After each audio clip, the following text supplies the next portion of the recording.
चुनाव के लिए संबंधित निर्वाचन क्षेत्रों में राजनेताओं का तांता लगा हुआ है।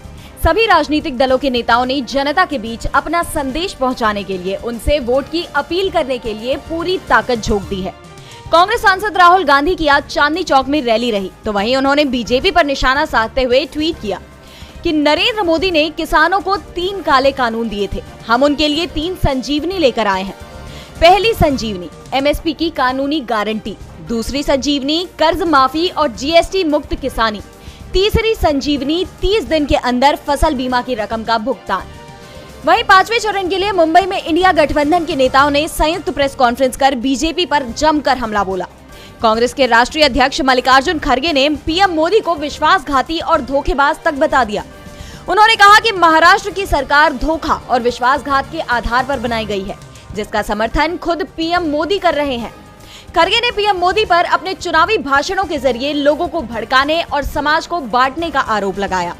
वहीं शिवसेना यूबीटी प्रमुख उद्धव ठाकरे ने कहा कि अच्छे दिन 4 जून के बाद आएंगे, जब लोकसभा चुनाव परिणाम घोषित होंगे, जब इंडिया गठबंधन के नेतृत्व वाली सरकार कार्यभार संभालेगी। पीएम के बयान पर पलटवार करते हुए उद्धव ने कहा कि पीएम मोदी हमें नकली शिवसेना कहते हैं, कल वो आरएसएस को नकली संघ कह सकते हैं। मीडिया से बात करते हुए एनसीपी शरद चंद्र पवार के प्रमुख शरद पवार ने कहा कि सत्ता में आने के बाद इंडिया गठबंधन सरकार का कर्तव्य देश के सभी धार्मिक स्थलों की सुरक्षा करना होगा। तो वहीं कांग्रेस महासचिव प्रियंका गांधी ने अमेठी में विशाल रोड शो किया। साथ ही ये दावा भी किया कि कांग्रेस नेता किशोरी लाल शर्मा बीजेपी सांसद स्मृति ईरानी को हराएंगे। पीएम मोदी ने भी आज दिल्ली में अपनी चुनाव में 5वें चरण के लिए 20 मई को 8 राज्य और केंद्र शासित प्रदेश की 49 सीटों पर मतदान होगा। इसके लिए शनिवार शाम 6 बजे चुनाव प्रचार समाप्त हो गया। 5वें दौर में जिन सीटों पर मतदान है उनमें उत्तर प्रदेश की 14, महाराष्ट्र की 13, पश्चिम बंगाल की 7, बिहार और उड़ीसा की 5-5 सीटें शामिल है। इसके अलावा झारखंड की 3, जम्मू कश्मीर और लद्दाख की 1-1 सीट पर भी इसी चरण में मतदान होना है। 20 मई को 695 कैंडिडेट्स की किस्मत का फैसला होगा। ये चरण काफी अहम है क्योंकि इसमें रक्षा मंत्री राजनाथ सिंह, राहुल गांधी और स्मृति ईरानी की प्रतिष्ठा दांव पर लगी है। उत्तर प्रदेश में इस वक्त रायबरेली और अमेठी समेत कई हाई प्रोफाइल सीटें हैं। राहुल गांधी पहली बार रायबरेली सीट से चुनाव लड़ रहे हैं। यहाँ उनका मुकाबला बीजेपी के दिनेश प्रताप सिंह से है।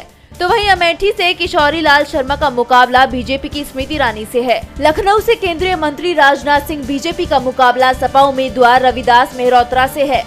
बिहार की सारण सीट पर आरजेडी नेता रोहिणी आचार्य का मुकाबला बीजेपी के राजीव प्रताप रूडी से है। तो वहीं हाजीपुर सीट से लोजपा के चिराग पासवान मैदान में है, जिनका मुकाबला आरजेडी नेता शिवचंद्र राम से है। जम्मू कश्मीर की बारामूला सीट पर नेशनल कॉन्फ्रेंस के जेकेएनसी के उमर अब्दुल्ला का मुकाबला पीडीपी के मीर मोहम्मद फयाज। कार्यालय पर आपका हल्ला बोल। रविवार को 12 बजे दिल्ली के सीएम अरविंद केजरीवाल अपने समर्थकों के साथ बीजेपी कार्यालय जाएंगे। उन्होंने बीजेपी को चुनौती दी है कि वो आपके जिन नेताओं को जेल में डालना चाहती है उन्हें जेल में डाल दे। वो जेल का खेल खेल रही है, उसे जनता समझ चुकी है। बीजेपी दिल्ली की जनता को खुश नहीं देखना चाहती है। मुझे मनीष सिसोदिया, संजय सहित को जेल में डाल दिया। केजरीवाल ने बीजेपी पर गंदी राजनीति के आरोप लगाए। दरअसल केजरीवाल के पीए विभव कुमार को शनिवार को दिल्ली पुलिस ने सीएम आवास से गिरफ्तार कर लिया। विभव ने 30 हजारी कोर्ट में अग्रिम जमानत लगाई थी, लेकिन याचिका पर सुनवाई से पहले ही उनकी गिरफ्तारी हो गई।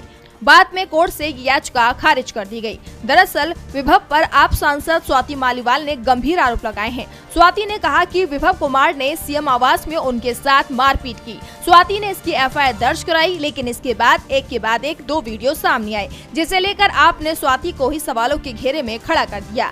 आप विधायक और दिल्ली सरकार में मंत्री आतिशी ने कहा कि स्वाति ने जो भी आरोप लगाए हैं वे पूरी तरह से झूठे दिखाई दे रहे हैं। जो वीडियो सामने आए हैं उसमें साफ दिख रहा है कि स्वाति मालीवाल के साथ किसी तरह का दुर्व्यवहार नहीं किया गया है।